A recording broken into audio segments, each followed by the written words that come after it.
एक अकेले मोदी को हराने चली 28 विपक्षी पार्टियां। चुनाव से पहले विपक्षी एकता की निकली हवा। ओवैसी के सांसद ने खोल दी विपक्षी एकता की पोल।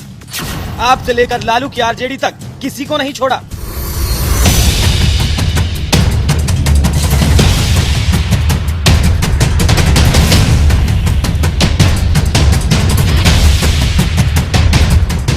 तो 2014 का चुनाव बीता, प्रचंड बहुमत के साथ मोदी सत्ता में आ गए। 2019 का चुनाव बीता, पीएम मोदी दोबारा प्रचंड बहुमत के साथ जीतकर सत्ता में लौट आए। और अब 2024 का चुनाव आते आते राहुल गांधी, अखिलेश यादव, नीतीश कुमार, लालू यादव हो या फिर ममता बनर्जी, तमाम विपक्षी नेताओं को यह एहसास हो गया है कि अकेले दम पर मोदी को सत्ता से हटाना मुश्किल ही नहीं, नामुमकिन है। इसलिए तमाम विपक्षी नेताओं ने एकजुट होकर 28 दलों का गठबंधन बना दिया, जिसके दम पर मोदी को सत्ता से हटाया जा सके। लेकिन हैरानी की बात तो यह है कि मोदी विरोधी इस गठबंधन में शामिल 7 ऐसी पार्टियां हैं जो सांसद असदुद्दीन ओवैसी की छोटी सी पार्टी के आगे ही पानी मांगती नजर आ रही हैं और बात करती हैं मोदी को हराने की।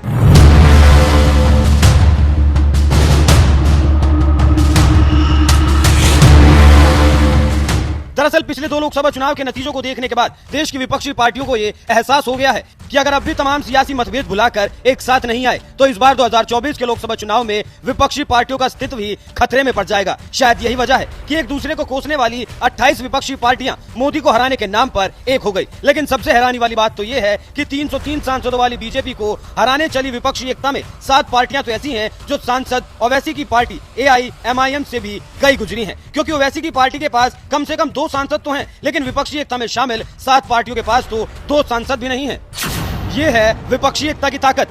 इसमें सबसे पहला नाम अरविंद केजरीवाल की आम आदमी पार्टी का आता है, जिसकी दिल्ली और पंजाब में सरकार तो है लेकिन पूरे देश में महज एक सांसद है। अब बात करते हैं लालू यादव की पार्टी आरजेडी की, जो बिहार में सरकार तो चला रही है और खुद तेजस्वी यादव डिप्टी सीएम भी हैं, लेकिन पूरे देश में 0 सांसद हैं। जम्मू कश्मीर के मुख्यमंत्री रह चुकी महबूबा मुफ्ती की पार्टी पीडीपी भी विपक्षी एकता में शामिल है, लेकिन पीडीपी के पास भी फिलहाल एक भी सांसद नहीं है। देश के प्रधानमंत्री रह चुके चौधरी चरण सिंह की पार्टी आरएलडी की कमान फिलहाल जयंत चौधरी संभाल रहे हैं और उनके पास भी एक लोकसभा सांसद नहीं है।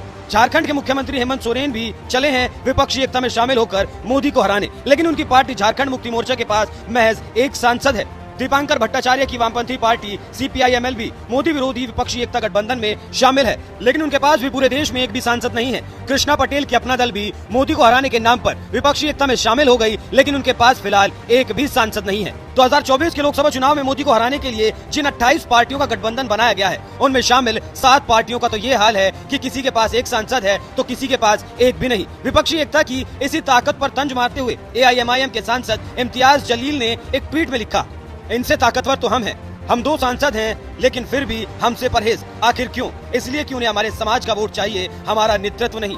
विपक्षी एकता वालों ने ओवैसी की पार्टी से दूरी बना ली, जिनके पास 2 सांसदों की ताकत है, लेकिन एक सांसद वाले केजरीवाल से दोस्ती कर ली। यही बात ओवैसी की पार्टी को रास नहीं आ रही, इसीलिए AIMIM ने विपक्षी एकता पर गंभीर आरोप लगाते हुए कह दिया कि इस गठबंधन को मुस्लिम वोट तो चाहिए लेकिन मुस्लिम नेतृत्व नहीं चाहिए, इसलिए विपक्षी एकता में AIMIM को शामिल नहीं किया गया। वैसे आपको बता दें कि विपक्षी एकता में शामिल 7 पार्टियों के पास जहां 2 से भी कम सांसद है, तो वहीं पूरी विपक्षी एकता के पास कुल 142 सांसद हैं, जबकि अकेले बीजेपी के पास 303 सांसद हैं। अब इसी बात से आप समझ सकते हैं कि इस वक्त कौन सा गठबंधन सबसे ज्यादा ताकतवर है, मोदी का NDA या फिर विपक्षी एकता का इंडिया अलायंस। वैसे आपको क्या लगता है कि 2024 की जंग में कौन बाजी मारेगा? अपनी राय हमें